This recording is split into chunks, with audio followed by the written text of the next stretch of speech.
এত ভালো খেলা সত্ত্বেও পাকিস্তান সেমিফাইনাল যেতে পারলো না।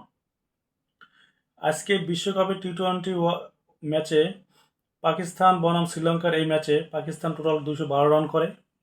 212 রান করে সেখানে শাহেবাজ ফারহান একাই করে 160 বলে এবং ফখর জামান করে 84 রান 42 বলে। 176 রানে জুটি করার সত্ত্বেও পাকিস্তান থামে 212 রানে 8 উইকেটে। শুরুতেই খুব ভালো একটা রান করলেও শেষের 5 ওভারে খুব ভালো একটা রান করতে পারে না, সেই তুলনায় হারিয়েছে 8টা উইকেট। জবাব দিতে নামে শ্রীলঙ্কা তারা শুরুতেই খুব ভালো একটা জুটি করতে পারে নাই। পাওয়ার প্লেতে ভালো একটা 2 উইকেট হারিয়ে খুব চাপে পড়ে যায়। পরবর্তীতে শ্রীলঙ্কা খুব ভালো ব্যাটিং করে জিততে না পারলেও তারা পাকিস্তানকে সেমিফাইনালের টিকিট থেকে বঞ্চিত করলো শ্রীলঙ্কা। তার পরিবর্তে সেমিফাইনালে চলে গেল নিউজিল্যান্ড।